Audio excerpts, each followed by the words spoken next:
Buenas noches, tía Lupe.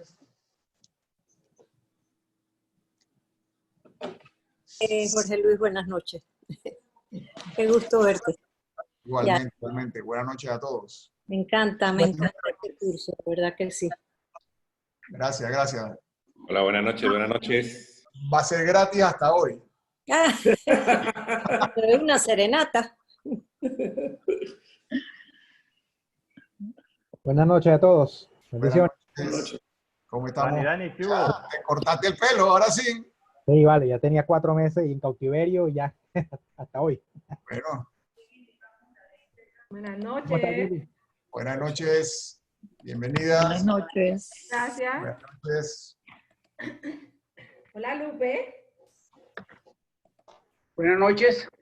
Buenas noches, Noel. ¿Cómo estás? Bien, ¿cómo estás tú? ¿Cómo te va?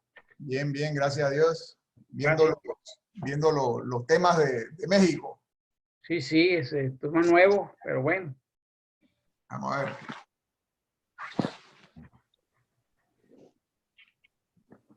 Bueno, comenzamos en 4 minutos. Ya estamos grabando. A ver si pantalla.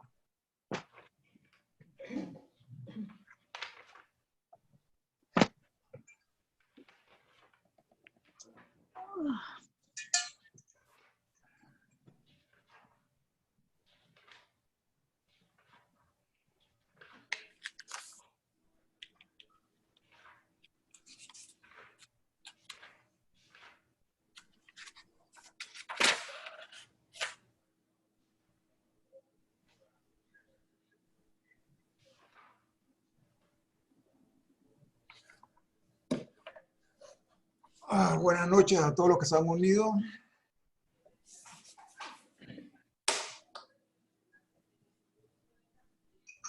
Buenas noches para todos, bendiciones.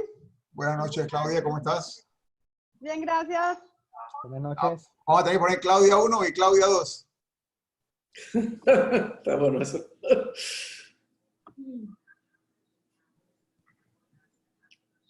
Ok.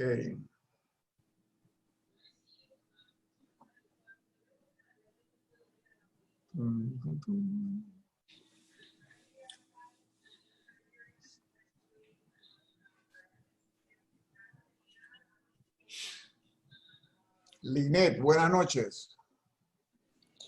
Hola, buenas noches a todos. Buenas noches. Buenas noches a todos. No Buenas sabes noches. cuánto yo deseo que llegue todos los martes para escuchar esta clase. Yo me alegro, del próximo martes son $1000 por martes. Somos dos, Linet, somos dos. Así que ahí voy a ser yo el que va a esperar que llegue el martes. Que Dios te pague, mi hermano, que Dios te pague. ¿No recibiste mi donación, Jorge Luis? Eso es verdad, eso es verdad. Sí, recibí la manzana, gracias. Me he muerto de la risa. Ay, Dios mío. Bueno, vamos a ver 2 minutos y arrancamos. ¿Alguien tenga pensado con qué vamos a abrir hoy el encuentro? Que vamos a hablar de los profetas y que se ponga de voluntario, ¿no? En 1 minuto. ¿Hay posibilidad de abrir con una canción? Ah, por supuesto. Pero So- ¿cómo hago para so- que la podamos? Solo que no me pidas que cante porque si no va a llover más de lo que está lloviendo, ¿no? No, es que yo quería compartirles una canción hermosa, hermosa que escuché, que la verdad, mejor dicho, mi corazón se estremece porque es sobre Francisco de Asís y el Señor resucitado. Es una cosa... Dale, loca. pues, ahí habilité compartir pantalla. Ya puedes darle que ya son las 7. Ah, bueno, ya la voy a abrir entonces. Dale. Un momento, por favor.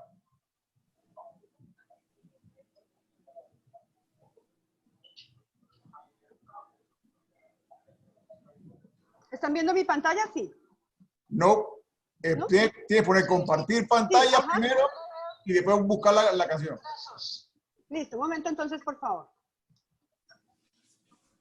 Esta canción, si no la han escuchado, o sea, yo sé que no la han escuchado nunca, creo. Me atrevería a decirlo. Dale, compártela porque que si no la vas a tener que cantar tú. No, conmigo también llueve. ¿Con quién habla? Bueno, aquí compartir pantalla. Ok. Sí. ¿Ya están viendo mi pantalla? Sí, siendo Zoom, sí. Eso. Sí. ¿Con quién habla? No sé si ya empezó. Sí. Sube el volumen. Habla, yo no sé con quién. Sí. ¿Ahí están viendo la pantalla? Sí. Sí, le vemos sus brazos. Brazos apostados. Sus brazos atravesados. De otoño enrojecido, Ay, le cuento que me voy a dormir. camino Francisco, el corazón herido.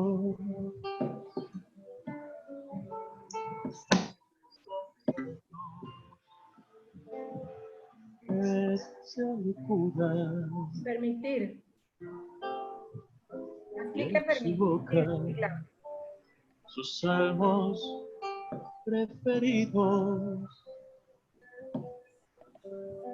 en sus oídos la música del cielo y en sus ojos el brillo del consuelo del paraíso por Cristo prometido. Y un serafín de amor apasionado lo bendice y se enciende su figura y se incendian las estrellas y la luna en la hoguera del Señor resucitado.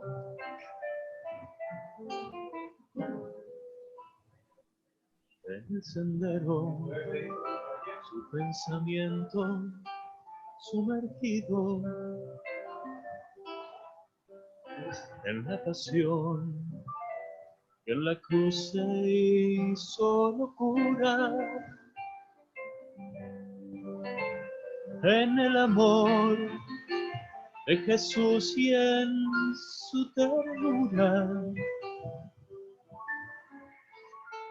en las llagas de su cuerpo envilecido, y en la tarde como un sol ensangrentado sangra Francisco su amor y su locura, y en su cuerpo las llagas que aseguran que su camino está con él crucificado. Y un serafín de amor apasionado lo bendice y se enciende su figura y se incendian las estrellas y la luna en la hoguera del Señor resucitado. Y un serafín de amor apasionado lo bendice y se enciende su figura y se incendian las estrellas y la luna. Bueno, ese estudio de la Biblia. Venga del Señor.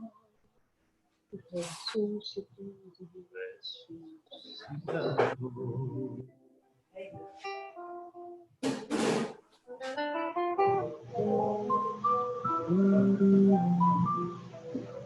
Espero que la hayan escuchado bien y que les haya parecido bonita.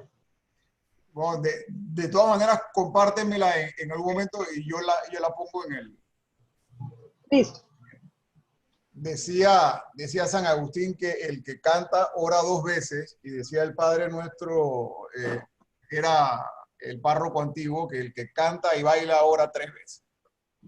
El Padre Miguel Ángel. Ok. Ya la puse en el chat. Dale. Ah, ya la vi. Listo. Bueno, miren, hoy vamos a hablar del fenómeno de la profecía. Es bien interesante y es bien importante. Si nosotros tomamos el Antiguo Testamento y el Antiguo Testamento tuviese 1000 páginas, los libros proféticos ocupasen 250 páginas, o sea, el 25% del Antiguo Testamento está dedicado a los profetas. A lo que nosotros llamamos profeta, ojo. Dijimos la vez pasada que en los libros históricos estaban contenidos lo que los judíos llaman los profetas anteriores. Pero bueno, lo que nosotros llamamos profetas, que son los 3 profetas mayores y los 12 profetas menores, después hablaremos un poquito de eso, es el 25% del Antiguo Testamento. Para el judío, lo más importante nuevamente es la ley. Porque en la ley, en el Levítico, está encapsulado la relación o el acuerdo o el pacto o la alianza que hace Dios, Yahvé, con Moisés. ¿Okay? Entonces, en ese caso, Moisés estaría siendo un profeta. Pero el profetismo, y quiero tener esto desde el principio claro, no es un fenómeno que es exclusivo del pueblo de Israel. El profetismo es un fenómeno que es muy común en el Antiguo Oriente en esta época. Los reyes persas, babilonios, asirios, etcétera, antes de ir a la batalla, le preguntaban a adivinos que trabajaban en la corte y demás si era o no era de buen augurio ir a la batalla en ese momento. O sea, en esa época se tenía como una ley o como una ley de vida que entre la deidad, entre Dios o entre los dioses y los humanos existía un medio. Y ese medio era el profeta. Lo que sí no tiene comparación con el resto del fenómeno del profetismo en el Oriente Medio es que en Israel la figura del profetismo toma un rol muy importante. Tan importante que nuevamente en el Antiguo Testamento el 25% está dedicado a los libros proféticos. Para los cristianos, los libros proféticos son más importantes. Son los libros más importantes del Antiguo Testamento y sobre todo para la iglesia primitiva, porque se veía en los profetas la prefiguración o el anuncio de Jesús. Y por eso vemos en los evangelios que y nació en Nazaret para cumplir lo que dijo el profeta tal. Y no sé qué para cumplir lo que dijo el profeta tal. Y no sé qué para cumplir lo que dijo el profeta tal. Entonces, mientras que para el pueblo elegido, para el pueblo de Israel, el fenómeno de la profecía era lo segundo más importante. Lo primero siempre era la ley, porque era la primera alianza. Para nosotros, los profetas serían el libro más importante del Antiguo Testamento porque prefiguran al Mesías, por así decirlo.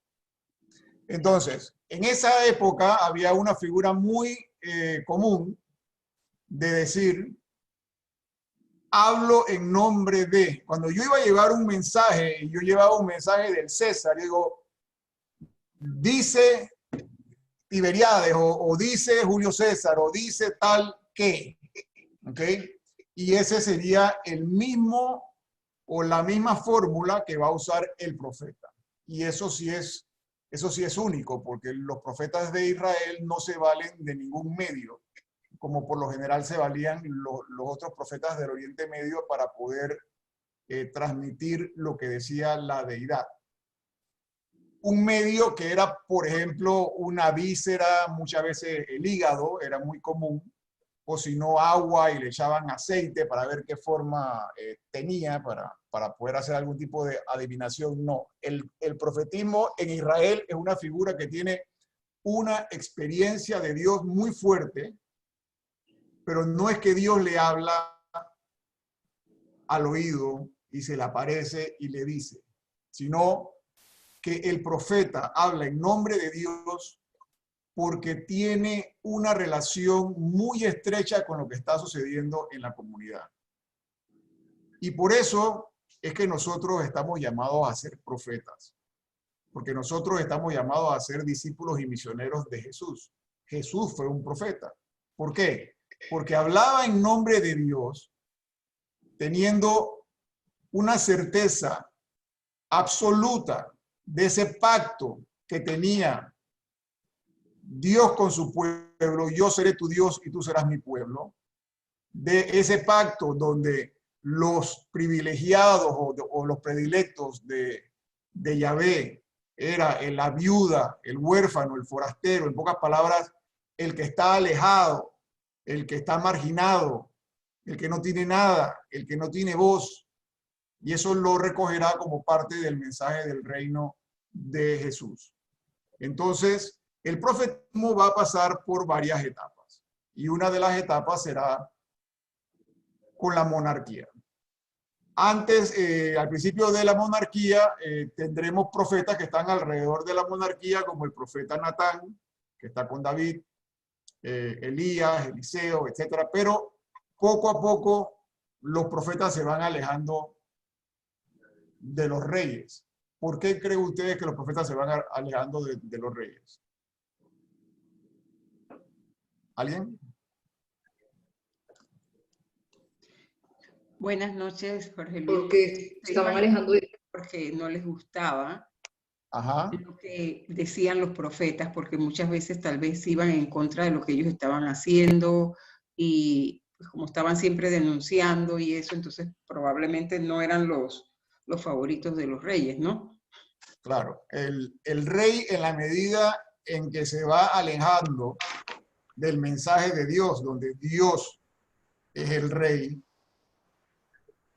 y se comienza a hacer reyes a su imagen y semejanza, y comienza a abusar del pueblo, y comienza a elevar impuestos, y comienza a tomar esclavos, y comienza a tomar mujeres extranjeras, y comienza a expropiar tierras, y comienza a abusar del pueblo, entonces el profeta comienza con una de sus principales funciones, que es denunciar. ¿Y denunciar qué? Todos los abusos que van contra la clase menos privilegiada. Lo que llamaban en el Antiguo Testamento eran las viudas, nuevamente, los huérfanos y los forasteros. Todos aquellos que están alejados, todos aquellos que están olvidados, todos aquellos que no tienen voz.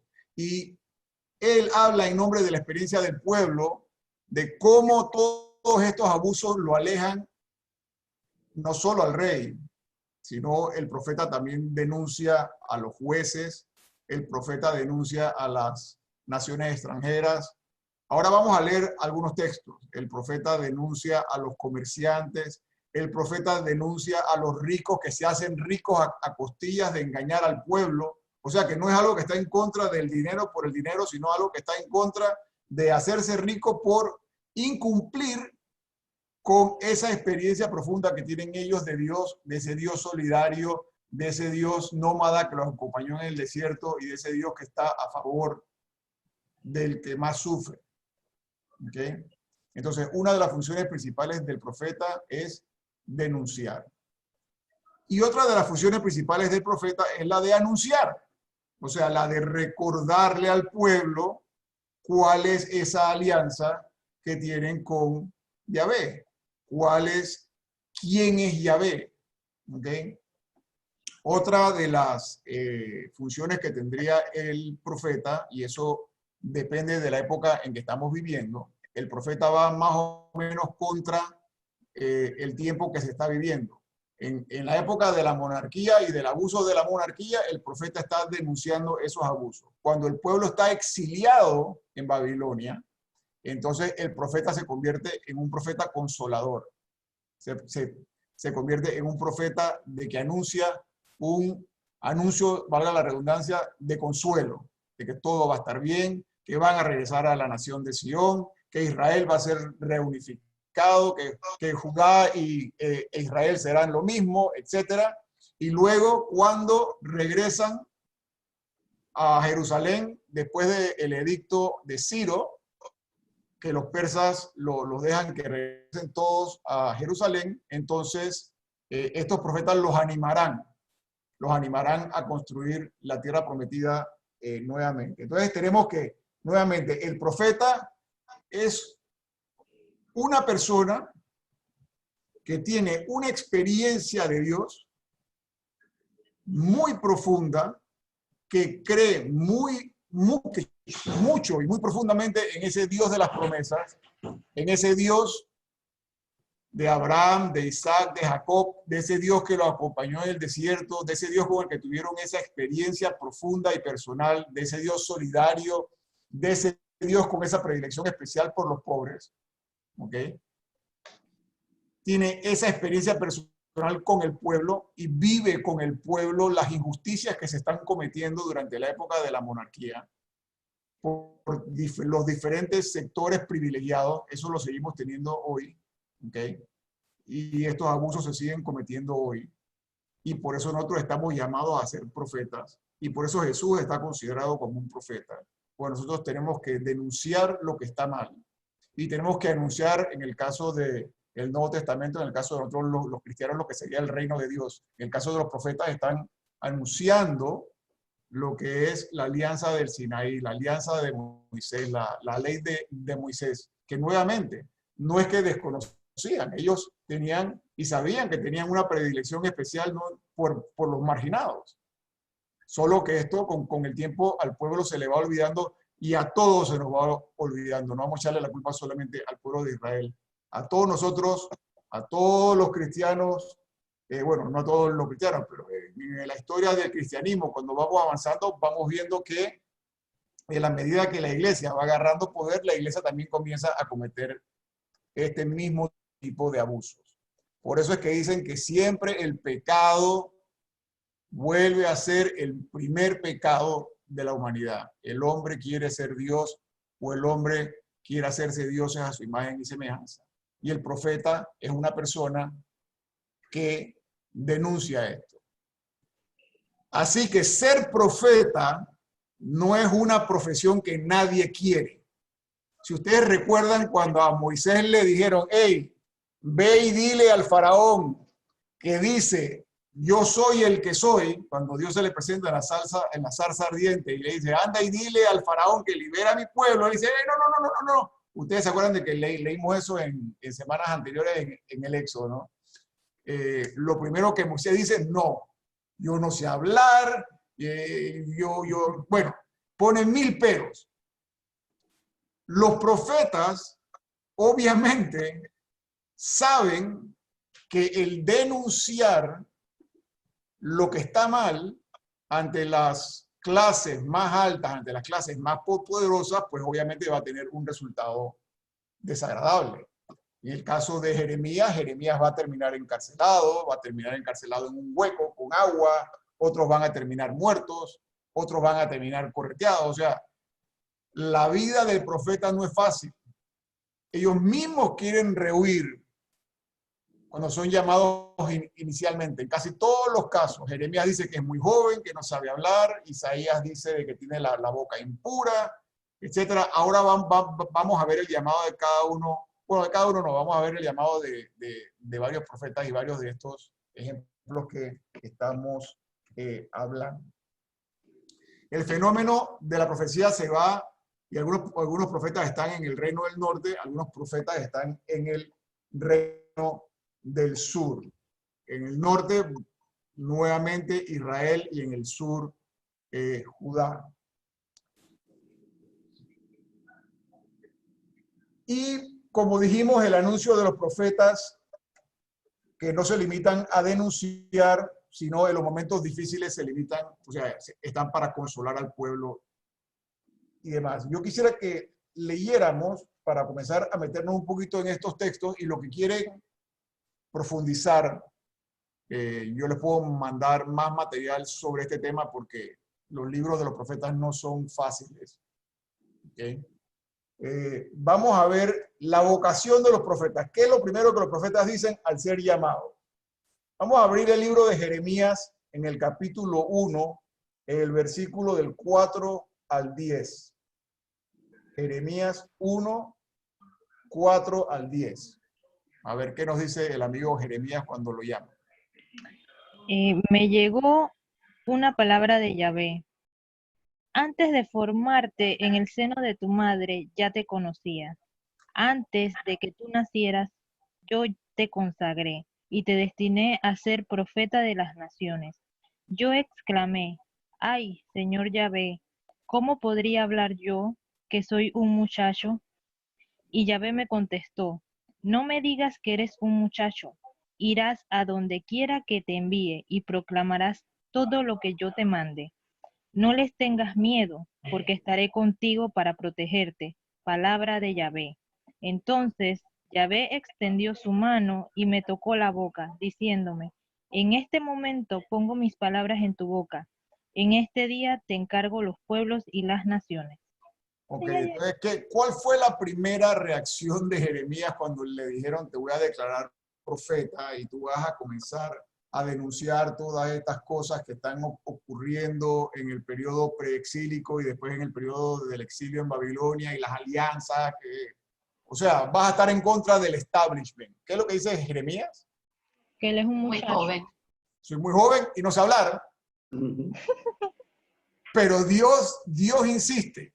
O sea, Dios toma la iniciativa, Dios escoge y luego Dios insiste. Y luego Dios te da los medios, ¿no?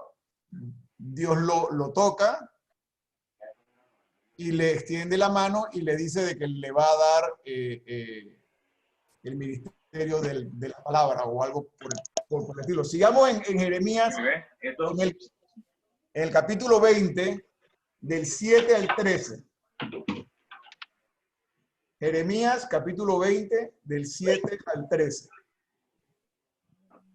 Me has seducido, Yahvé, y me dejé seducir.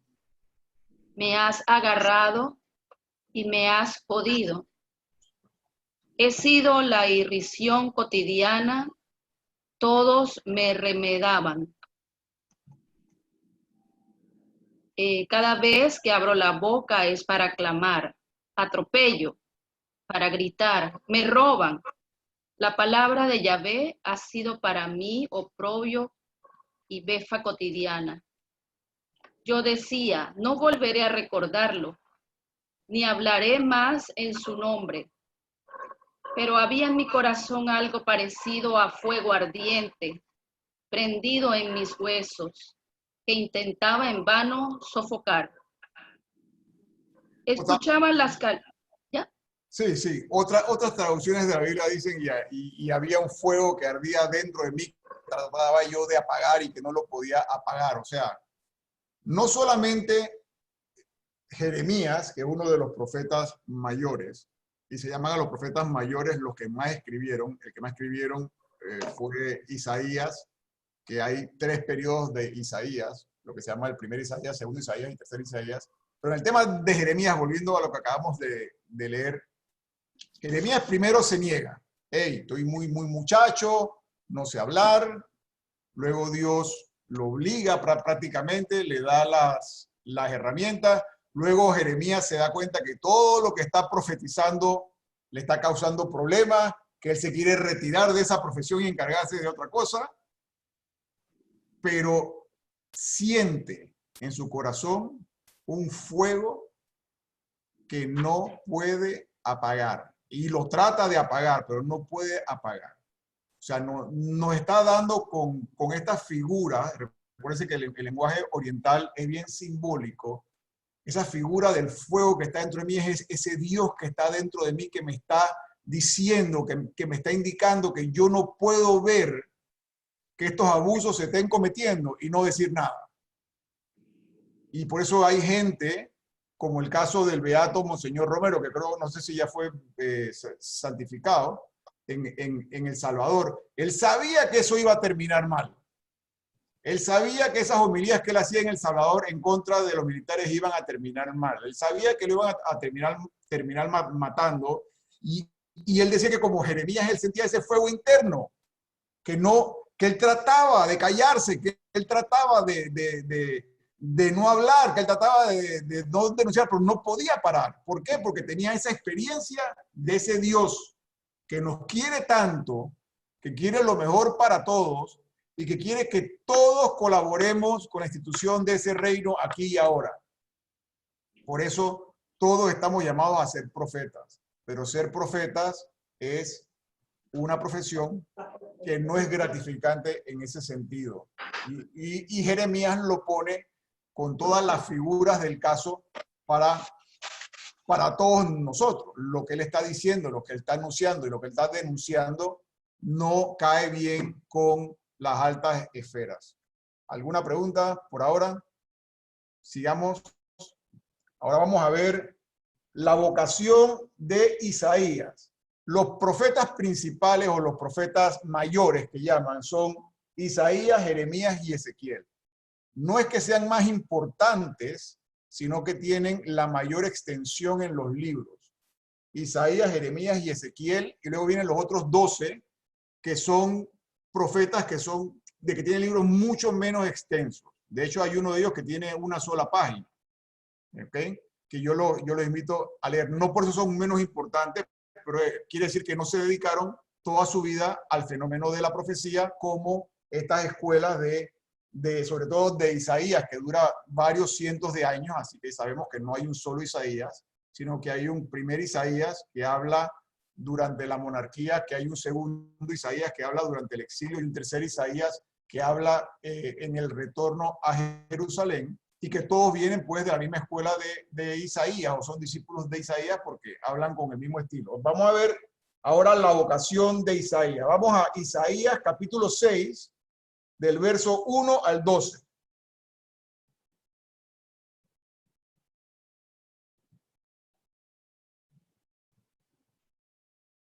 ¿Alguien? Si 6, no, 1 al 12. Ajá.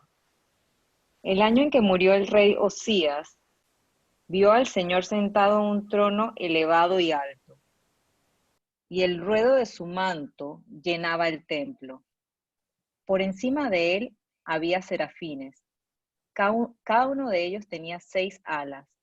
Con 2 se cubrían el rostro, con 2 los pies, y con las otras volaban, y gritaban respondiéndose el uno al otro: Santo, santo, santo es Yahvé de los ejércitos, su gloria llena la tierra toda.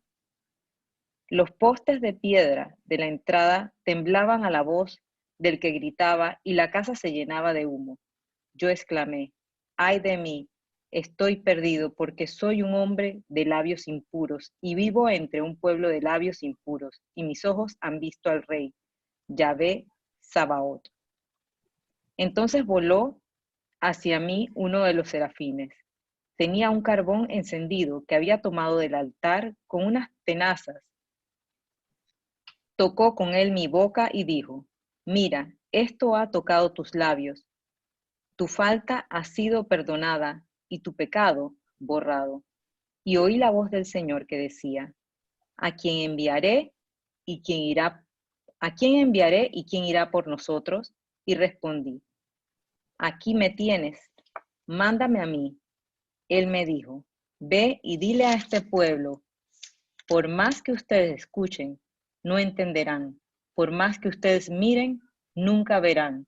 Solo conseguirás que este pueblo se ponga terco, que no presten oídos y se les peguen los ojos, porque no quieren ver con sus ojos y oír con sus oídos, para que su corazón comprenda y que se conviertan y que les dé la salud. Yo dije: ¿hasta cuándo, Señor? Y él me respondió, hasta que las ciudades queden destruidas y sin habitantes, las casas desocupadas y la tierra abandonada, hasta que Yahvé haya expulsado a los hombres y la soledad en el país sea grande. Imagínate tú semejante misión. Vamos a ir partiendo esto por pedacitos para irlo entendiendo. Lo primero, Isaías tiene una gran visión. Okay, tiene una gran visión celestial, donde se suponía de que Dios estaba solamente presente en el templo, pero para Isaías solamente el borde del manto del Señor abarrotaba el templo. Y el Señor le manda su misión. Y él dice, no. Después de tener toda esta imagen, toda esta revelación de Yahvé Sebaot, que es el Señor de los ejércitos, sería la traducción en lenguaje español. Después de tener toda esta visión, él, con serafines, etcétera, él dice, no, yo tengo labios impuros. Entonces, uno de los serafines con carbón ardiente le toca los labios y le dice, tus pecados han sido perdonados. Ahora estás listo para tu misión. Tu misión va a ser muy similar a la de Noé. Vamos. Endureceré el corazón de todo el pueblo. No se va a convertir, pero tú vas a ir a proclamar lo que yo te voy a decir y luego yo voy a destruir esa ciudad y vendrá como un nuevo diluvio para poder reconstruir una ciudad nueva. ¿Ustedes qué creen que pensaría el pobre Isaías cuando siente que le están dando esta misioncita? Vamos a ver Isaías capítulo 49 del 1 al 6.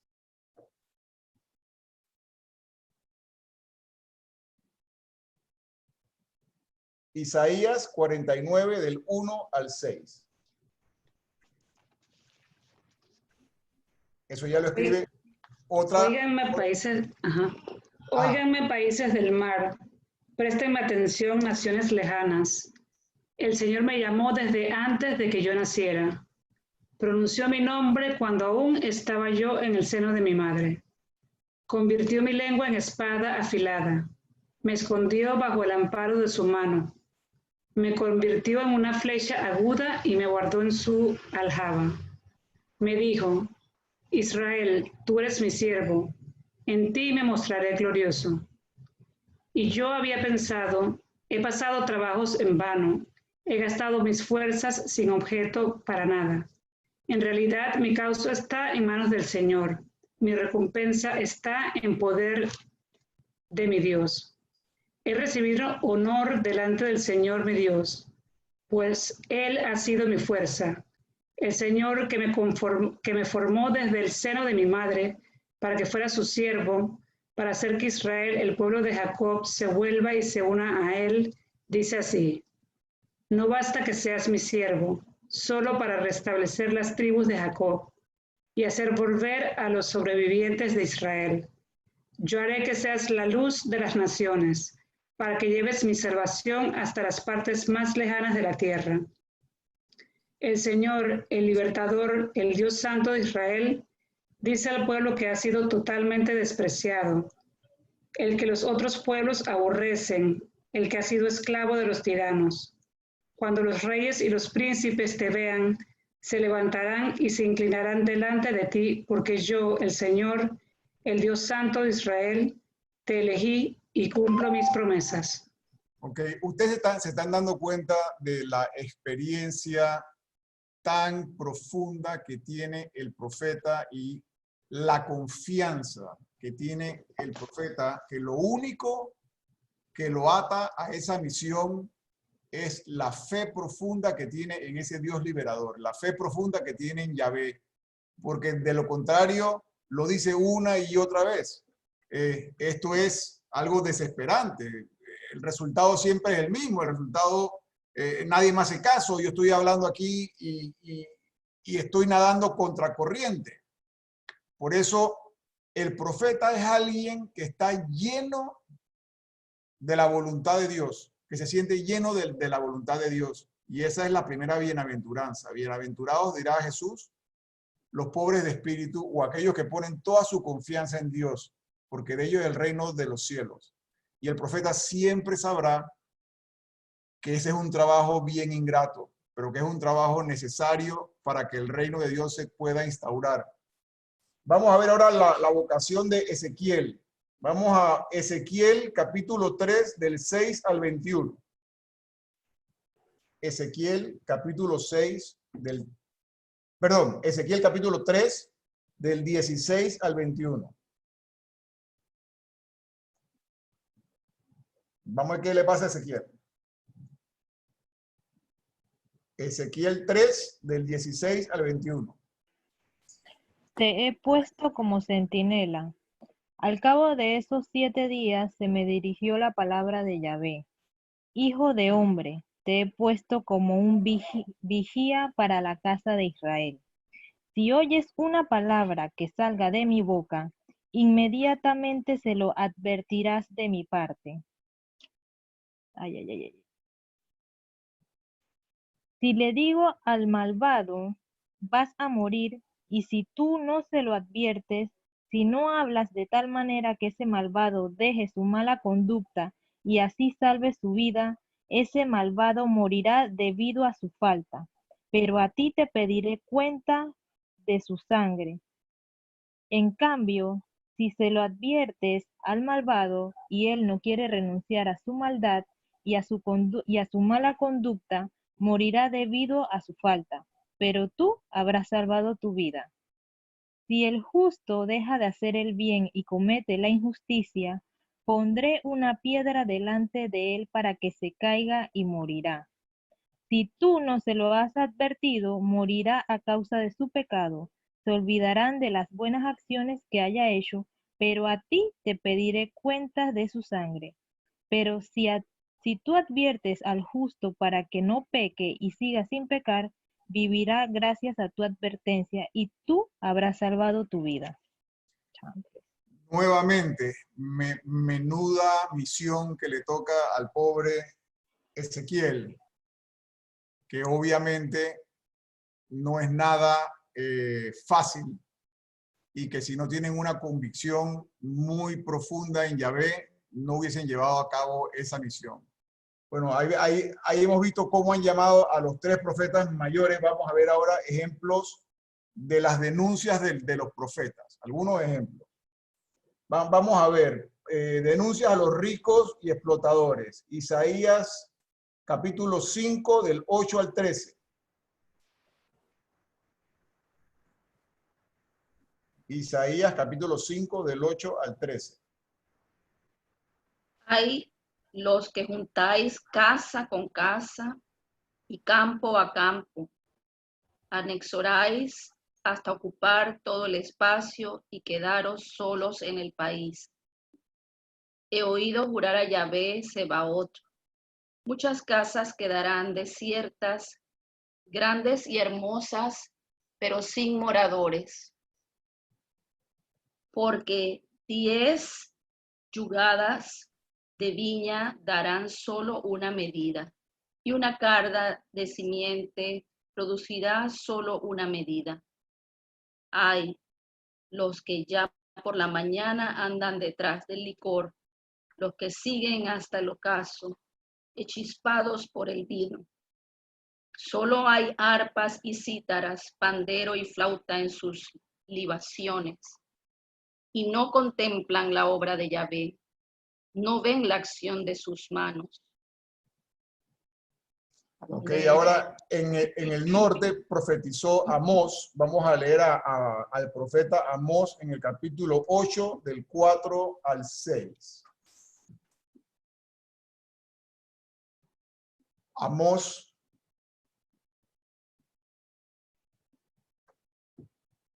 capítulo 8 del 4 al 6.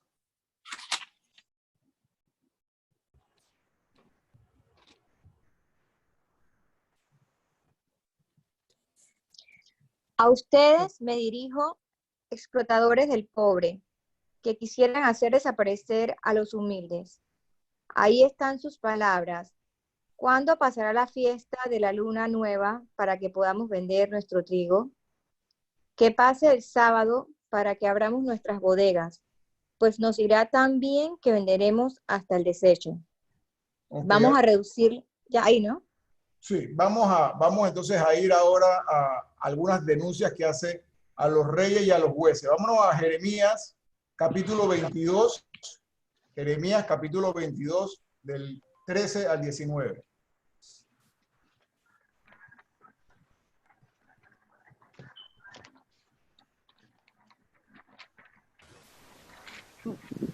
Ay del que edifica su casa con injusticia, piso a piso, quebrantando el desecho. Hace trabajar de balde a su prójimo sin pagarle el salario. Piensa, me construiré una casa espaciosa con salones alrededor aireados, abriré ventanas, las revestiré.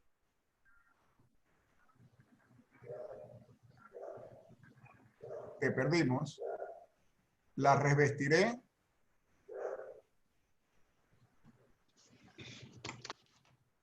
¿Quién sigue?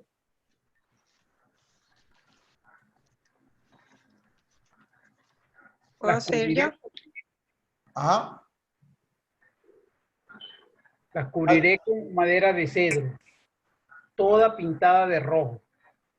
¿Acaso hace falta el cedro para que seas rey? ¿Le falta acaso a tu padre comida o bebida? Sin embargo, se preocupaba de la justicia y todo le salía bien. Ahora vamos a leer Amós en el capítulo 5, del 7 al 15.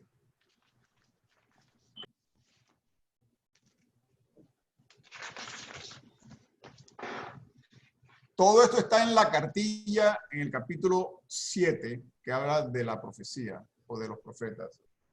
A ver, Amós capítulo 5, del 7 al 15. Nuevamente esta es una denuncia a reyes y a jueces. Hay de ustedes que convierten la justicia en amargura y arrojan por los suelos el derecho. El Señor que hizo las Pléyades y el Orión es quien convierte la noche en día y el día en noche oscura, quien llama las aguas del mar y las derrama sobre la tierra, quien desencadena la ruina sobre la fortaleza y la hace llegar sobre la fortificación. El Señor, ese es su nombre. Hay de ustedes que odian al defensor de la justicia y detestan al testigo honrado, puesto que pisotean al pobre y le cobran impuestos de trigo. No podrán vivir en las casas de piedra que han construido, ni beberán el vino de los viñedos que han plantado. Yo conozco sus muchas maldades y sus pecados sin fin. Oprimen al justo, reciben soborno, y en los tribunales hacen que el pobre pierda su causa. Por eso el que es sabio se calla, porque el tiempo es malo. Busquen el bien y no el mal, y vivirán. Así será verdad lo que ustedes dicen, que el Señor, el Dios Todopoderoso, está con ustedes. Odien el mal, aman el bien. Asegúrense de que en los tribunales se hace justicia. Quizá entonces el Señor, el Dios Todopoderoso, tendrá piedad de los sobrevivientes de Israel. Entonces, otra característica de los profetas es que tienen que tener coraje para poder dar este tipo de mensaje a la clase muy privilegiada de la época, así como las personas que en el día de hoy se atreven a ser profetas y a denunciar. Vamos a ver lo que dicen sobre el falso culto y los falsos profetas. Vamos a ver Isaías capítulo 58 del 1 al 7.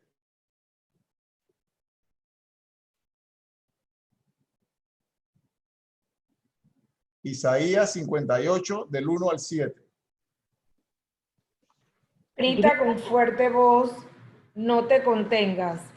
Alza la voz como una trompeta. Denuncia a mi pueblo sus delitos, a la casa de Jacob sus pecados. Consulta mi oráculo a diario. Muestra deseo de conocer mi camino, como si fuera un pueblo que practicara la justicia y no abandonase el mandato de su Dios. Me piden sentencias justas, desean tener cerca a Dios ¿Para qué ayunar si no hacen caso? Mortificarnos si tú no te fijas. Miren, el día de ayuno buscan su propio interés y maltratan a sus servidores. Miren, ayunar entre peleas y disputas, dando puñetazos sin piedad. No ayunen como ahora, haciendo oír en el cielo sus voces. Ese es el ayuno que el Señor desea, el día en que el hombre se mortifica, doblar la cabeza como un junco, acostarse sobre esteras y ceniza. A eso lo llaman ayuno, día agradable al Señor. El ayuno que yo quiero es este: abrir las prisiones injustas, hacer saltar los cerrojos de los cepos, dejar libres a los oprimidos, romper todos los cepos, compartir tu pan con el hambriento, hospedar a los pobres sin techo, vestir al que veas desnudo, y no de preocuparte de tu hermano. Entonces brillará tu luz como la aurora. Tus heridas sanarán rápidamente, tu justicia te abrirá camino, detrás irá la gloria del Señor. Entonces llamarás al Señor y te responderá. Pedirás auxilio y te dará. Aquí estoy.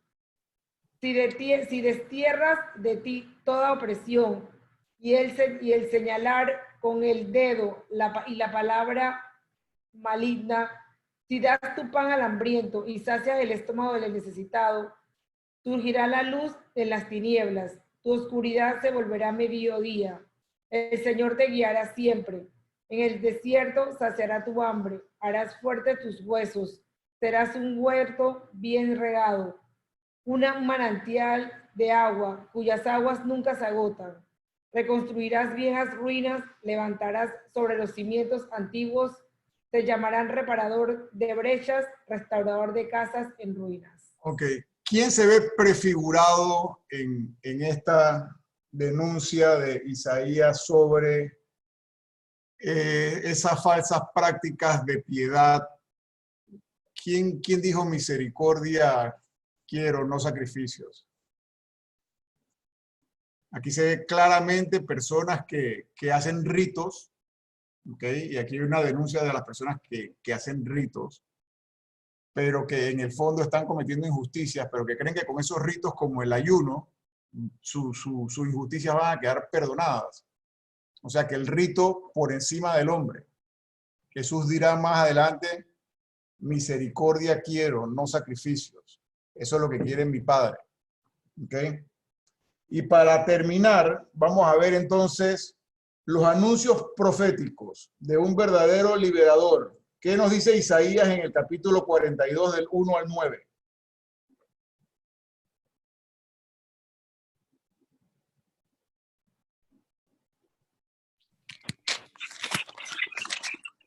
Miren a mi siervo a quien sostengo, mi elegido a quien prefiero. Sobre él he puesto mi espíritu para que promueva el derecho en las naciones. No gritará, no clamará, no voceará por las calles, no romperá la caña quebrada, moverá fielmente el derecho. No vacilará ni se quebrará hasta implantar el derecho en la tierra y su ley que esperan las islas. Así dice el Señor Dios, que creó y desplegó el cielo, afianzó la tierra con su vegetación, dio el respiro al pueblo que la habita y el aliento a los que se mueven en ella. Yo, el Señor, te he llamado para la justicia, te he tomado de la mano, te he formado y te he hecho alianza de un pueblo, luz de las naciones, para que abras los ojos de los ciegos, saques a los cautivos de la prisión y de la cárcel a los que habitan en tinieblas. Yo soy el Señor, este es mi nombre, no cedo mi gloria a nadie, ni mi honor a los ídolos. Okay, Lo antiguo ya ha sucedido. Disculpa, Alexis, ¿quién es esa figura que está prefigurada en Isaías 42, 1, 9? ¿Quién es ese personaje? Jesús. ¿Perdón? Sí. Jesús. Era Jesucristo, ¿no? Jesús, sí. Jesús. Ah, ok, sí, sí. Ok, vamos a ver. Dios que está prometiendo a Israel la salvación. Vamos a ver Isaías, Isaías 65, del 17 al 25. Isaías 65, del 17 al 25.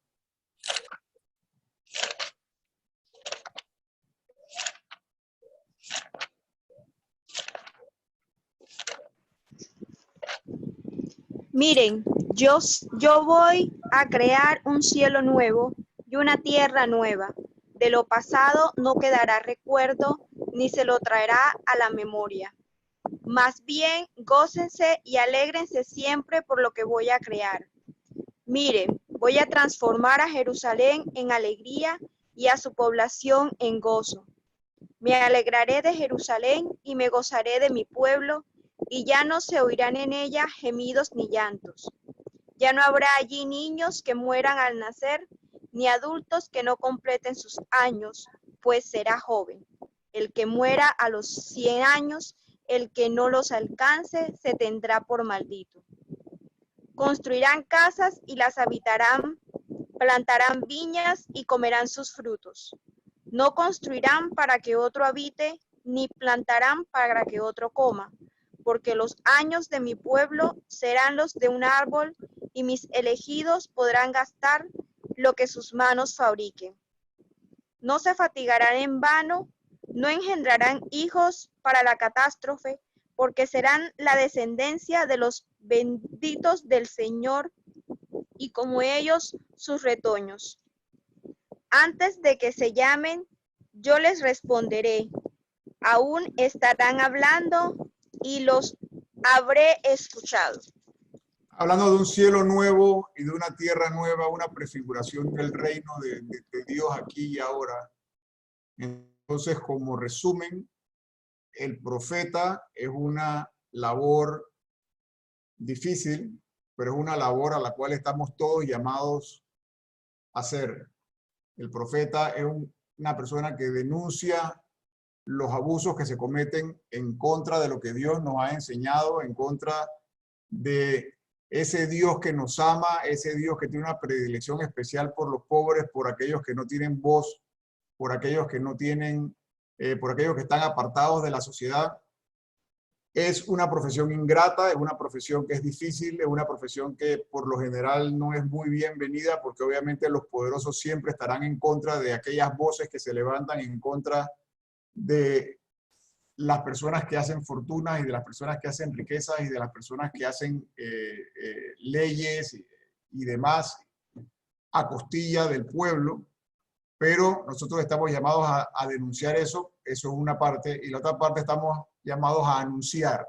¿Anunciar qué? Anunciar que vienen tiempos mejores, anunciar de que viene la implantación del reino de Dios, que el reino de Dios está cerca, a decir que ese reino de Dios va a ser un reino justo, en el cual todo el mundo que tendrá su casa habitará en ella y no tendrá que pagar tributos extraordinarios, etcétera, etcétera, etcétera, etcétera. Ok, ahora abrimos el tema a preguntas. Obviamente 1 hora, pues, cada profeta se merece 1 hora, pero en 1 hora no podemos hablar de todo profeta. Por eso el que necesite más literatura al respecto, yo le voy a mandar, porque hay una cartilla especial sobre el fenómeno profético. Me manda un email como la vez pasada y se lo hago llegar. ¿Alguien tiene alguna pregunta? Hola Jorge Luis, Erika. Una pregunta, Jorge Luis. Hoy en día, ¿estamos viviendo aún esas profecías? Y, por ejemplo, cuando uno ve que hay ciertas personas que hablan públicamente, pues, supuestamente hablando con Biblia en mano, ¿se podría decir que son profetas? Depende, están hablando en nombre del pueblo, están hablando en nombre del marginado, están hablando en nombre del oprimido, y le están hablando a aquellos que son responsables para que realmente se cree una sociedad más justa, o sea, para la justicia. Si eso se está haciendo, entonces estamos siendo profetas. Tengamos Biblia en mano o no. Una de las bellezas del mensaje cristiano es que Jesús nunca vino con mensajes religiosos. sino vino con mensajes de la naturaleza, vino de una convicción muy, muy, muy profunda de un Dios amor, de un Dios justo, de un Dios que quiere que todo el mundo se salve, de un Dios que quiere que todo el mundo sea feliz, de un Dios que quiere que todo el mundo goce de la creación. Si nosotros estamos haciendo eso, somos profetas. Tengamos Biblia en mano o no la tengamos en mano. Si no, somos simplemente hipócritas. A esos también los denunciará Jesús.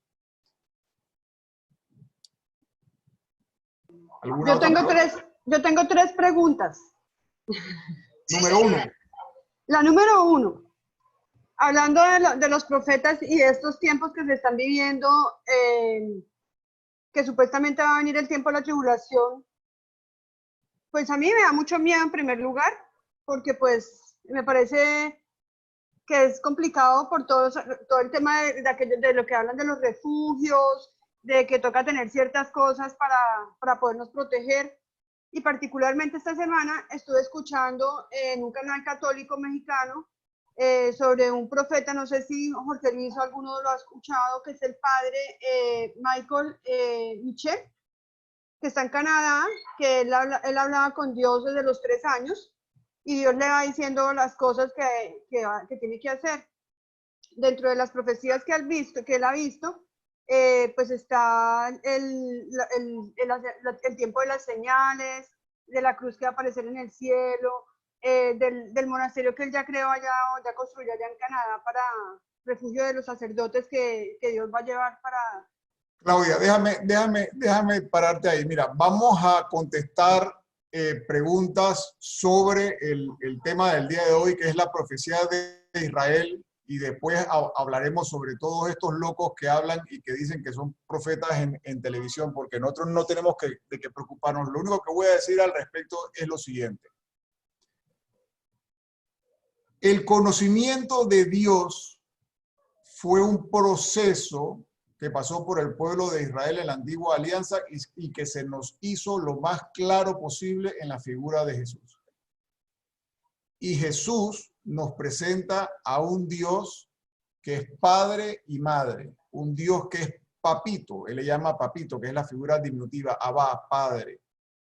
Un Dios que nos ama y un Dios de la justicia, un Dios que quiere que todo el pueblo se salve, un Dios que hace llover sobre ricos y pobres y hace salir el sol sobre justos y pecadores, o no me acuerdo si es al revés, pero al final del día el mensaje es el mismo.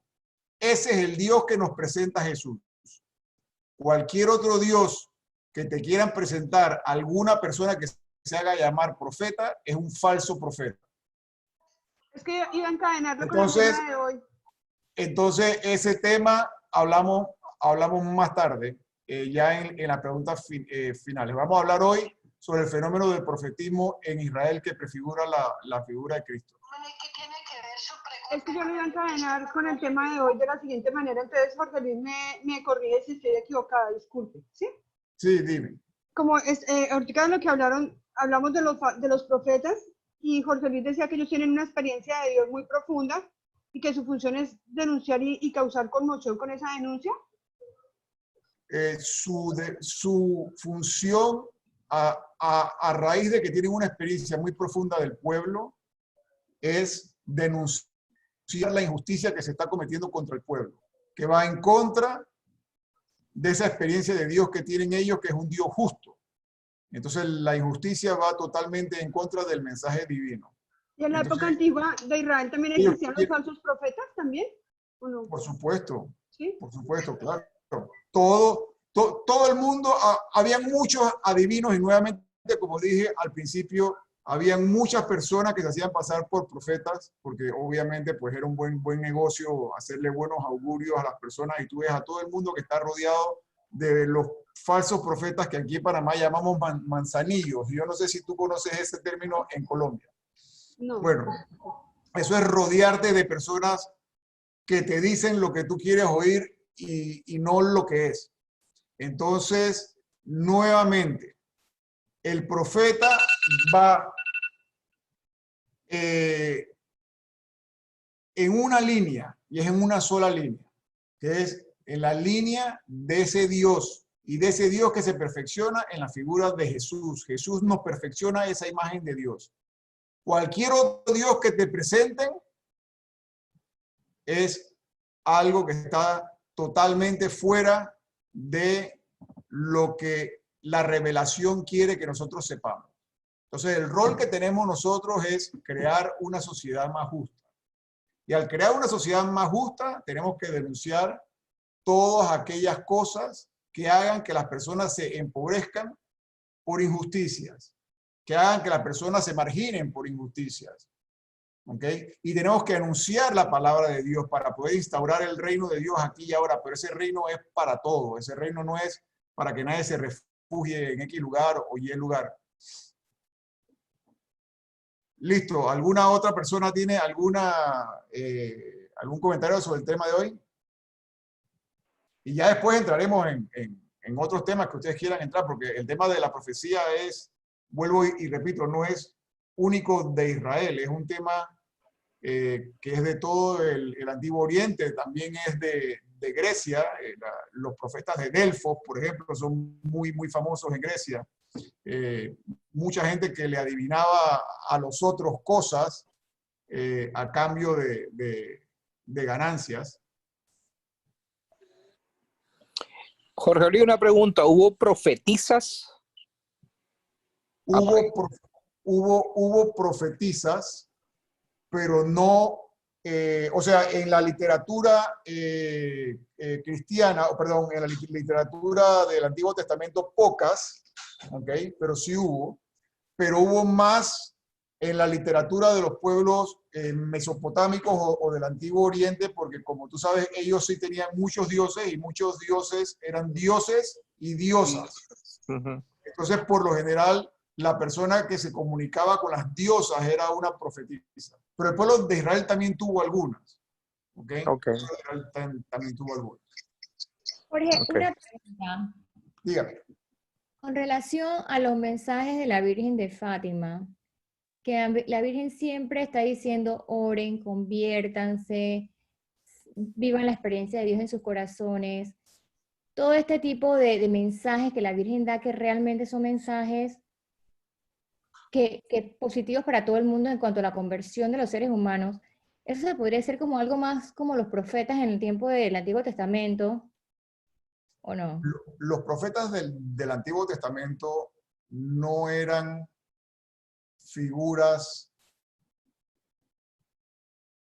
o sea, eran seres humanos como tú y yo, no eran una aparición de la Madre de Dios no, eran personas comunes y corrientes, personas del pueblo, personas como nosotros, que tenían una fuerte experiencia de Dios, que tenían una fuerte experiencia del pueblo, que veían las injusticias que se cometían y que las denunciaban.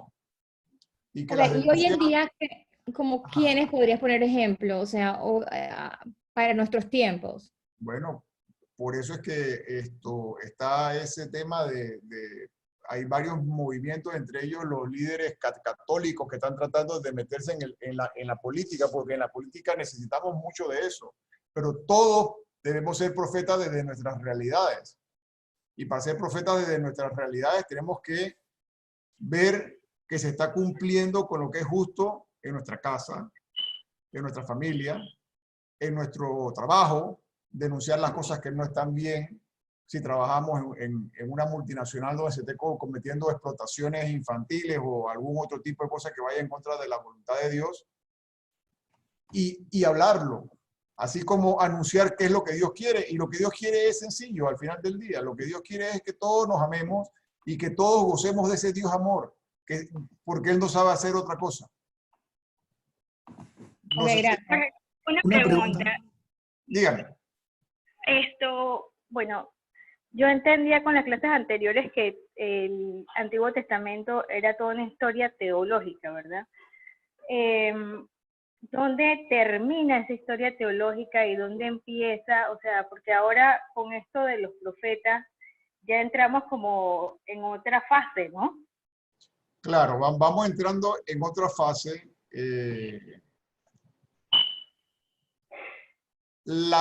Pero vamos a definir nuevamente qué es una historia teológica. Una historia teológica es una historia que te quiere mandar un mensaje. ¿Ok? Entonces, el fenómeno profético no se aleja mucho. El fenómeno profético no es necesariamente que se haya dicho exactamente lo que el profeta está poniendo en el libro o lo que hayan escrito en el libro, sino es el tema del anuncio, de la denuncia, de esa fuerte experiencia con Dios que tiene la figura del profeta. ¿Ok? Moisés tuvo esa fuerte figura del profeta, esa fuerte figura de Dios, no necesariamente porque la figura de Moisés sea histórica en todo el sentido de la palabra, pero lo que nos interesa a nosotros son lo que esos símbolos nos quieren decir, para que nos guíen a nosotros para ser mejores cristianos y para que seamos todos los constructores del reino. El Antiguo Testamento es importante en la medida en que nos apunta hacia el Nuevo Testamento, en la medida en que nos apunta hacia Jesús, que es el que al fin nos pone muy claro cuál es esa misión que cada uno de nosotros tenemos. Y es fácil. Ámense los unos a los otros y amen a Dios. Si ustedes hacen eso, habrán cumplido con toda la ley y los profetas. ¿Alguien más? Una pregunta. Yo. Decía que, dices que te entendí bien cuando dijiste que el libro de Isaías en realidad comprende un periodo tan grande en tiempo que fue escrito por varios Isaías, vamos a ponerlo así. Es correcto. El libro de Isaías se conoce con 3 periodos. Por eso, bueno, tener una buena Biblia católica, el primer Isaías, el segundo Isaías y el trito Isaías, que sería el tercer Isaías, que es el que está, o la figura de Isaías que está predicando en la época del regreso de Babilonia a Jerusalén. Hay 3 periodos en ese libro, y es el más largo, es el profeta que más, o sea, es la escuela profética más larga. Una preguntita. Diga. Si en los primeros libros de la Biblia habíamos hablado que estaba la tradición yavista, la eloísta, la de Deuteronomio y tal vez la sacerdotal, no recuerdo bien. Correcto. ¿Quiénes escriben los libros proféticos? Bueno, los libros proféticos ya salen de esas tradiciones y entran dentro de las tradiciones de personajes que existieron o de personajes como Jonás, que son una novela ficticia que también Jonás, cuando lo llaman, sale huyendo y la ballena se lo come y después lo vomita 3 días después. Con ese mismo mensaje, con el mensaje de la experiencia de Dios y con el mensaje de la experiencia del pueblo. Siempre se va a repetir lo mismo en ese sentido. La fe del pueblo de Israel va pasando por un periodo de maduración, igual que todos nosotros. Y el periodo de maduración de esa fe, o el periodo de crecimiento en esa fe, o el periodo en que vamos nosotros volviéndonos más maduros en esa fe, es con Jesús, que es la revelación plena, porque es Dios hecho hombre. Al final del día, ahí llegamos a conocer finalmente la figura de Dios para nosotros. Entonces, el fenómeno del profetismo se da porque estamos hablando de una época donde el hombre no se comunicaba directamente con la deidad, no se comunicaba directamente con Dios, sino que en todos estos pueblos se valían de un intermediario.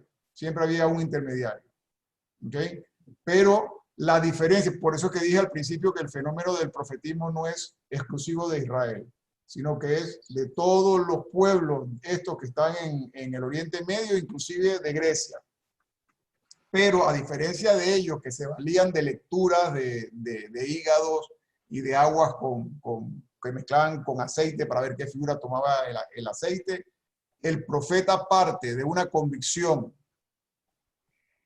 real en Dios y de una visión que tiene del pueblo. y contrasta si lo que Dios pactó en el Sinaí, si esa alianza que tenemos con Dios, en eso que tenemos con toda nuestra tradición, va de la mano con lo que está ocurriendo. Si esa justicia se está dando o no se está dando.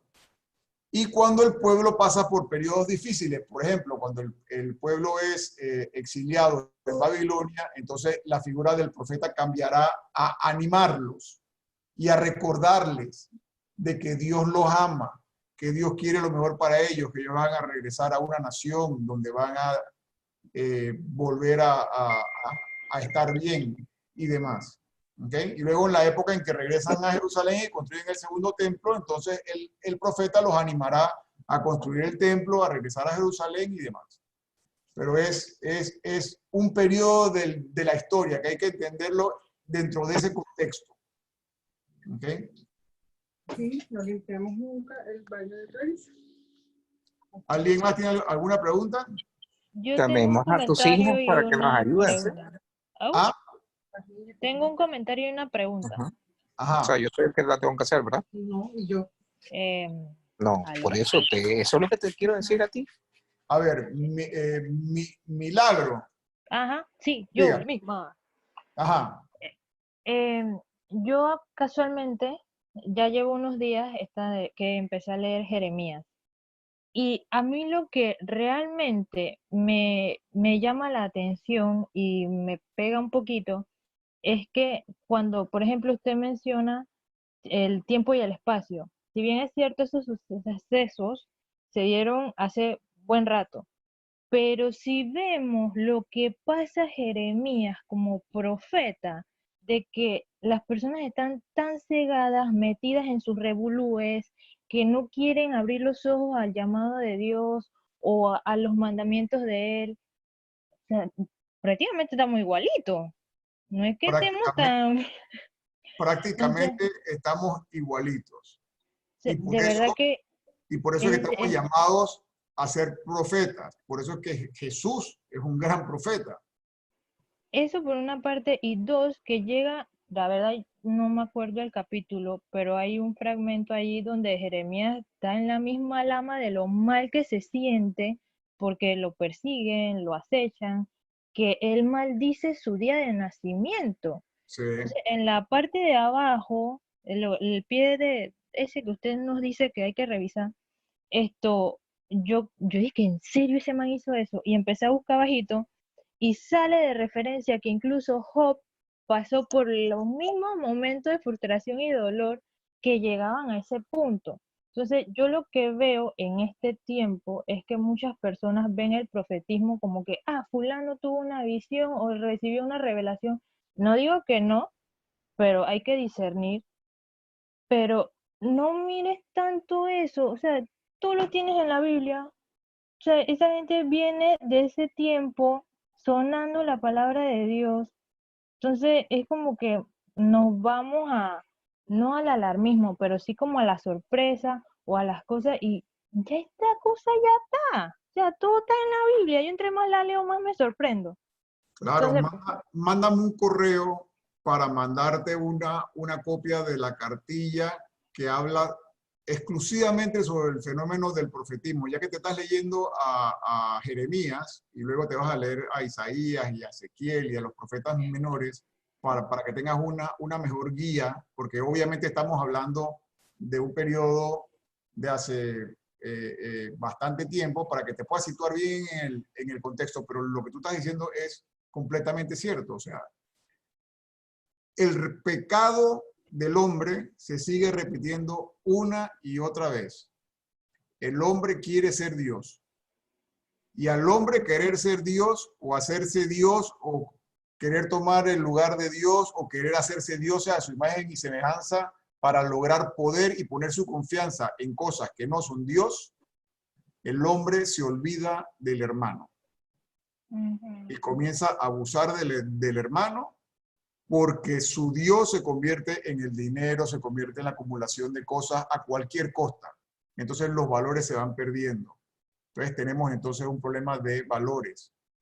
Por eso es que hay que rescatar los valores cristianos que te hablan casualmente de eso. Por eso cuando a Jesús lo presionan, y creo que lo dije la vez pasada y lo voy a volver a repetir porque es importante, dicen, oye, ¿cuál es el principal mandamiento? Dice, mira, hay dos. Amarás a Dios sobre todas las cosas y al prójimo sobre ti. Sí, pero ¿cuál? Pero el principal, le preguntan en otro lado. Dice, mira, ama al prójimo como a ti mismo, como en el Evangelio de hoy. Haz al otro lo que te gustaría que te hicieran a ti. Si tú haces eso, entonces el otro termina siendo tu hermano. Y entonces tú terminarás siendo hijo de Dios, porque tendrás la misma dignidad que la otra persona. No sé si me explico. Sí. Jesús te lo simplifica bastante. Por eso es que esto va prefigurando y que para las primeras comunidades cristianas era muy importante el fenómeno profético porque te va dibujando la figura de Jesús. ¿Okay? La pregunta aparte del comentario es, hay partes en la Biblia que hablan oráculo de Yahvé. Entonces, ahí sí explique eso, por favor. Eso es una figura literaria que se utilizaba como, dice Yahvé, oráculo de Yahvé, Yahvé me dijo, hablo en nombre de Yahvé. Era una figura literaria que se utilizaba en la época para decir que estabas hablando en nombre de Dios. ¿Okay? Pero no era que Dios te había susurrado eso al oído, sino que tú habías tenido una convicción, o sea, que tú tenías una convicción que Dios quería una cosa y que estaba ocurriendo otra, y que entonces tú la ibas a denunciar. La misma figura en esa época se utilizaba en Roma, se utilizaba en Grecia, se utilizaba en el Oriente Medio cuando mandaban un anuncio de Nabucodonosor. Dice Nabucodonosor que tal cosa, o dice el rey de Persia que tal cosa. Es la misma figura literaria que se utiliza. Vale, gracias. No, ¿cómo no? ¿Alguien más? ¿Estamos bien? Bueno, señores, a ver si nos atrevemos a ser profetas en estos tiempos tan extraños y a denunciar lo que está mal. Hay muchas cosas mal, sobre todo en Latinoamérica, donde la repartición de la pobreza y de la riqueza es tan desigual. Y ver cómo hacemos nosotros desde nuestra realidad, porque a veces uno quiere romperse la cabeza y decir, bueno, ¿cómo yo voy a afectar todo un país o todo un continente? ¿Cómo voy a afectar mi casa, mi trabajo?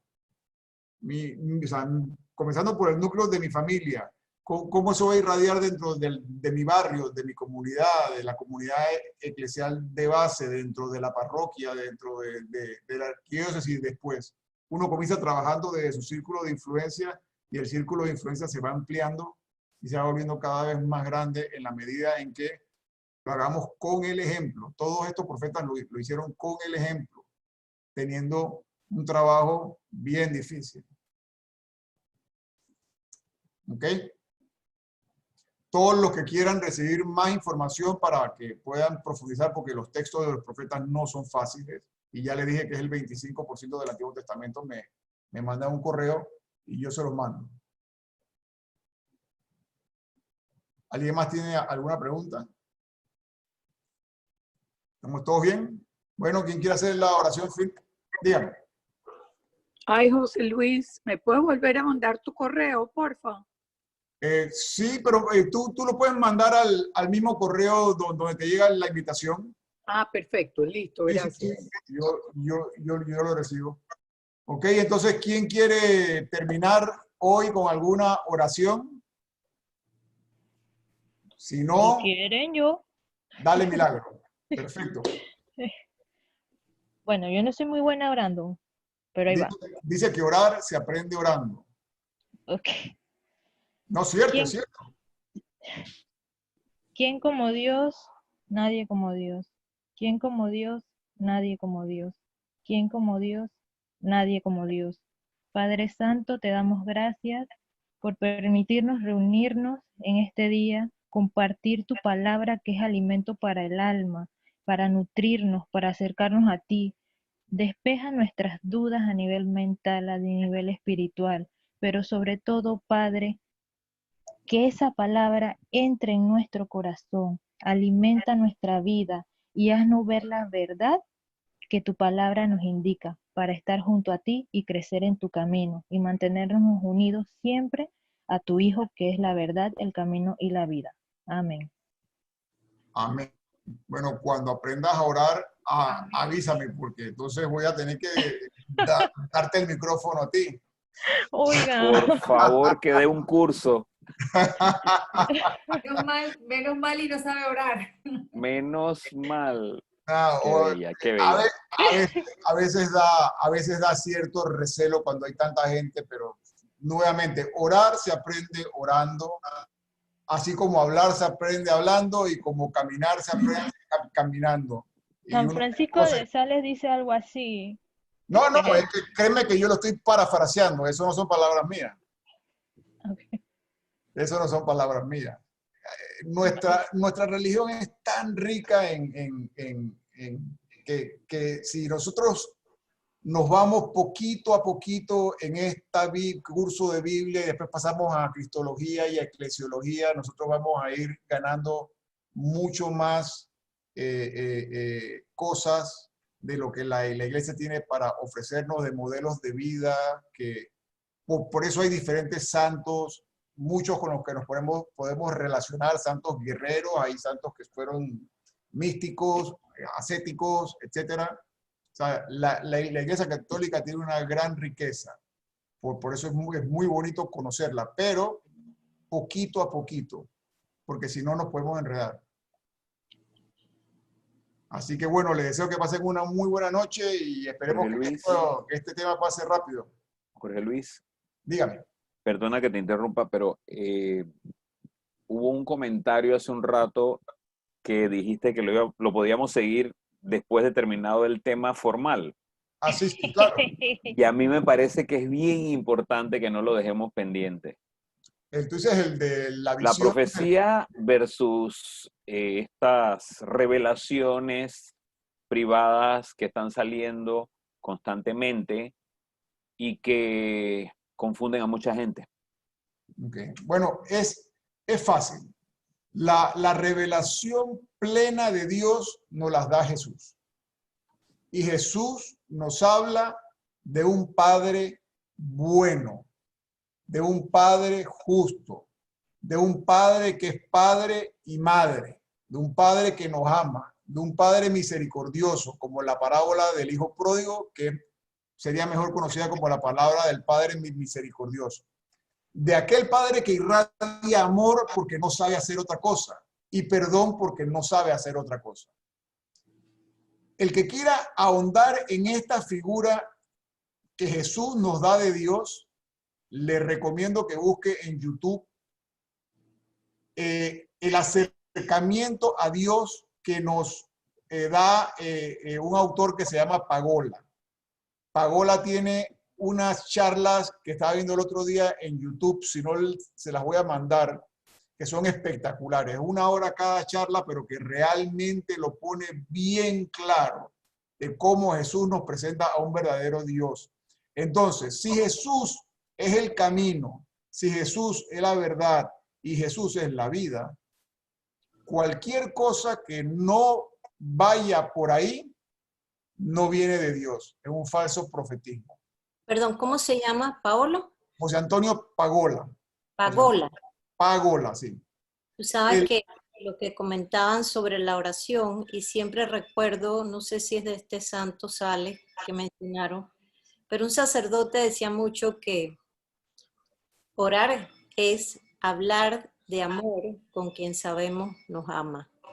Y verdaderamente creo que sí, y no es complicado. No es complicado. O sea, el Dios de Jesús es la revelación plena de Dios. Por eso Jesús se separa de Juan el Bautista, que está hablando solamente de la conversión y el castigo. Porque Dios no nos castiga. Nosotros nos alejamos del amor de Dios, porque tenemos libre albedrío. Dios es una fuente que irradia amor, como dice Juan en la primera carta. El que no ama no conoce a Dios, porque Dios es amor. Esa figura irradia amor, solo amor. Esa figura nos ama, nos quiere bien y quiere que todos, no el pueblo elegido ni el pueblo cristiano, solamente no, todos gocemos del reino, que es un reino justo, que es un reino donde todos estamos bien y donde todos tenemos paz. Nosotros decidimos salirnos de ahí. Nosotros decidimos hacer cosas que van en contra de lo que ese Dios quiere. Y por eso es que nosotros tenemos que denunciar esas acciones, no solamente para la persona que está sufriendo por eso, que es el primer beneficiado, sino también por aquella otra persona que está equivocada. Porque todos, últimamente, todos regresan a Dios y Dios los perdona a todos, porque Él no sabe hacer otra cosa. No sabe hacer otra cosa. Miren cuando viene el hijo menor, donde el Padre misericordioso y que Jesús nos echa esa parábola tan famosa, Él no le pide explicaciones. Él no le dice arrepiéntete, Él no le dice confiésate, Él no le dice nada. No. Él corre, sale al encuentro. En esa época eso lo hacían solamente las mujeres. En una época machista, Él sale, corre al encuentro, lo abraza, le dice pónganle las mejores prendas, maten al mejor novillo. Vamos a hacer una fiesta, en el cielo hay una fiesta cada vez que alguien regresa al camino. Y el camino es Cristo. Cualquier otro camino, vuelva y lean el Salmo 1. Lo que no sea el camino que Cristo nos enseñó es otro camino que no nos va a llevar a Dios. No sé, Luis, si eso contesta el tema este de estos profetas que salen y que hablan en nombre de Dios por ahí. Después que estén alineados, perfecto. Después que no estén alineados, son falsos profetas. Yo siempre digo, reitero lo que dije en una reunión anterior, el magisterio de la iglesia, la dirección de nuestra iglesia es fundamental. Y a veces dentro de la propia iglesia hay discusiones muy fuertes sobre distintos temas. Hoy, por ejemplo, uno de los temas que está, no sé si aquí todos manejan eso, pero uno de los temas que está fuerte en discusión es, hay una pugna entre los más conservadores y los más, no digamos que los más liberales, siempre ha habido extremos, ¿no? Pero hay una corriente muy conservadora que está hablando de que recibir la comunión en la mano es un sacrilegio, que se debe recibir de las manos del sacerdote que actúa en persona Christi. Ese tipo de discusiones muchas veces generan confusión, perdón. Pero aún en medio de esas discusiones, la voz de los obispos, la voz del magisterio de la iglesia es la que debe enrumbarnos. Una persona, por muy católica que se diga, por muy católico que sea el medio, que salga a hablar diciendo que es un profeta, diciendo él y su comunidad que está hablando en el nombre de Cristo, cuidado. Claro. O sea, eso no lo tiene que decir él. Yo no tengo que salir por ahí diciendo que Dios me habla para decirme que el mundo está caminando por senderos de perdición o alejado del amor de Dios. Ya eso lo ha dicho Nuestra Señora, nuestra Madre María, muchas veces, y por eso nos pide que nosotros seamos profetas. ¿Cómo? Hablando de Cristo, hablando de su amor, promoviendo el rosario, promoviendo las devociones al Sagrado Corazón, que todas buscan al final que volvamos al camino de Jesús, que busquemos el camino, la verdad y la vida, como nos dijo en la oración Milagros. Y yo personalmente me atrevo a decir, y lo digo con toda honestidad, no quiero saber nada de nadie que venga y me diga que Dios le dijo, porque ya por ahí empezamos mal. Miren, el camino de todos los santos que han tenido revelaciones ha sido ir donde su confesor, donde su guía espiritual, donde su obispo, y él le dice qué tiene que hacer. El diario de Sor Faustina lo conocimos después de que ella murió. No, sí. Y de la medalla milagrosa Catalina Laboret igual. Así es. Oye, Daniel, desde que te cortaron el pelo estás como Sansón, no has dicho nada hoy. Pero bueno. Se quitaron la fuerza. De hecho, tengo dos preguntitas, pero estoy esperando que está interesante el comentario de Luis acerca de los que se dan de profeta, ¿no? Ahí en el chat está el link de YouTube de Pagiola Volviendo a Jesucristo. Ajá. ¿Lo encontraste? Dime, Daniel. Sí, tiene una consultita. Yo estaba leyendo en estos días el catecismo, que obviamente el catecismo que yo leí fue el catecismo que tuve en la primera comunión. Imagínate, eso fue cuando yo tenía 10 años, en el año 89. No, pero ese es el catecismo Sí. Entonces, del Papa Celestino. No. Sí, el catecismo para la primera comunión. El último es el de Juan Pablo II. Ese mismo, ese fue el que conseguí en internet. De hecho, tan extenso es que hay un archivo PDF solamente de índice y el otro PDF que es el contenido completo del catecismo, ¿no? Entonces estaba leyendo, iba repasando un poquito los sacramentos, ¿no? Y me llamó bastante la atención que tanto el catecismo como otros textos católicos decía que al darse el bautismo, uno de los efectos o uno de los beneficios es que borra, esta palabra es lo que me causó bastante, me llamó la atención, borra el pecado original. Entonces vamos viendo lo que vimos en el capítulo de la creación, todo aquello.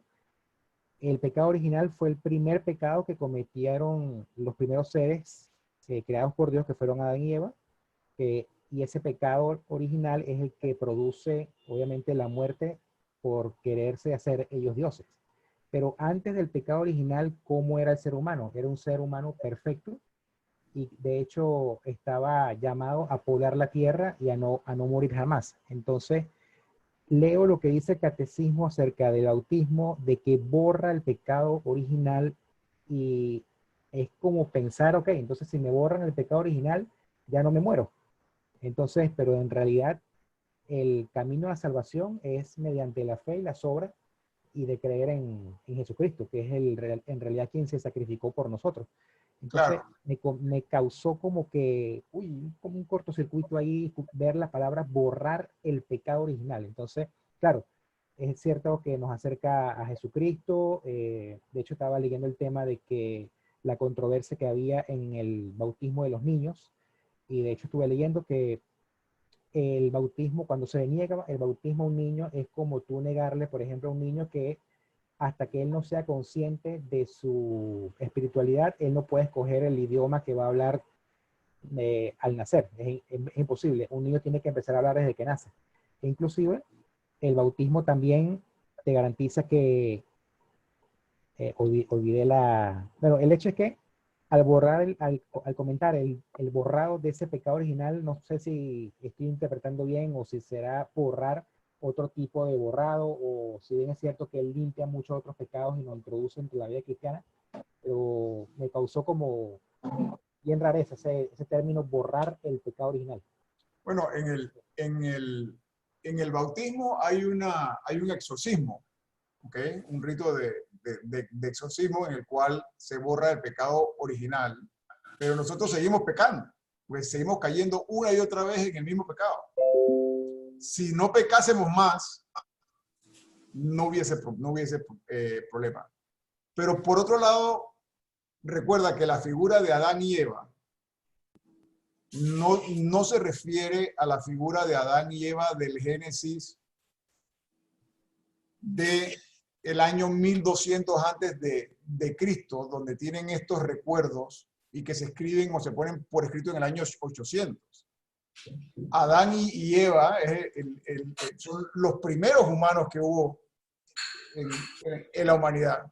Siempre estuvo presente ese pecado en el mundo, que fue el pecado del hombre querer tomar la posición de Dios. Ese es el pecado primigenio y ese o el primero, Y ese es el pecado que siempre hemos venido repitiendo una y otra vez. Entonces, por eso, cuando comenzamos el curso dijimos, nuestra fe se basa o se sustenta sobre dos patas, ¿no? Una que es la Sagrada Escritura y la otra la Sagrada Tradición, donde está el magisterio de la Iglesia y el catecismo. Nosotros vamos a terminar primero una cosa y después vamos a entrar en otra para que no se nos enreden los cables. ¿Ok? Solo un comentario, si me permite, que sobre el tema del bautismo. Jesús fue el que envió a bautizar para devolvernos la dignidad de hijo de Dios. Y ese bautismo borra el pecado original, volvemos a ser hijos de Dios. En la iglesia primitiva, Jorge Luis me corregirá, después de bautizarse, ya, listo.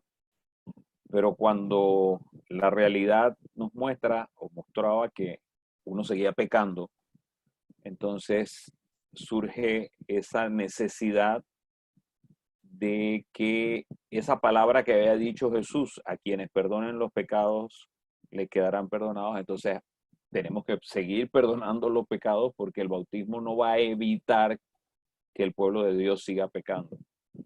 Entonces, así continúa, ¿no? Pero el bautismo nos hace hijos nuevamente de Dios por la gracia del sacrificio de Jesús. Nuevamente, esto es un proceso.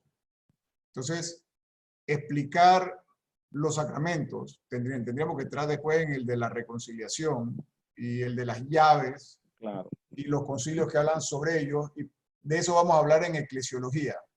Entonces, vamos primero a escudriñar lo que la palabra nos dice.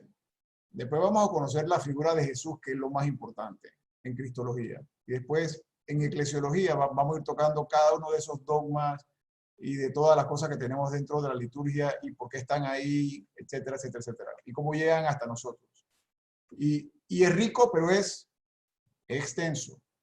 Tiene sus razones, tiene sus ataques durante la historia del cristianismo, tiene sus errores dogmáticos y muchos de esos errores son corregidos gracias a que Lutero hace la reforma y la Biblia es traducida a los idiomas vernaculares y entonces comienza a verse la Biblia de una manera diferente. Entonces, eso pasa por muchos periodos. Pero vamos a ir pasito a pasito, para poder entonces realmente entender todo. O digo, nunca lo vamos a entender todo porque nunca una mente finita va a poder entender algo infinito, pero sí nos vamos a poder aproximar. De todas maneras, todo lo tenemos que entender desde la figura de Jesús. ¿Okay? Una última cosita, Jorge Luis, respetando lo que usted está diciendo, debemos recordar que en el bautismo nosotros somos consagrados como sacerdotes, profetas y reyes. Y que la profecía la tenemos que llevar en nuestra casa, en nuestro entorno más cercano, con nuestros hijos, con nuestra familia, con nuestros amigos. Ya de ahí ya estamos comenzando nuestro papel de profeta. Bueno, eso lo vimos hoy.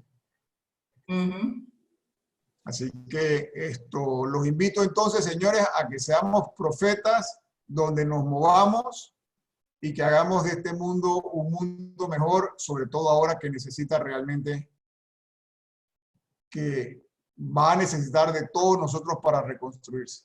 Estamos viviendo tiempos muy extraños. Así que nos vemos el próximo martes. Los invito a que se metan en YouTube y vean a Pagola, les va a gustar muchísimo porque es muy claro sobre el tema del acercamiento a Jesús. Que eso lo pensaba hacer en el Nuevo Testamento, pero creo que va a ayudar mucho para ir entendiendo esto. ¿Ok?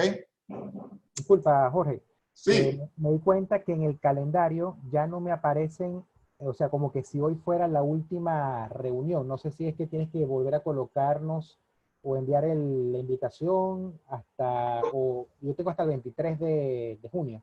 Lo vamos a estar enviando. Esto es una carrera de resistencia. Son 12 capítulos del Antiguo Testamento y vamos por el 7. Ok. Y son 12 capítulos del Nuevo Testamento. Y después son 12 capítulos de Cristología. Excelente. Así que, y 12 de Eclesiología. Así que vamos a ir, como dice la canción, despacito.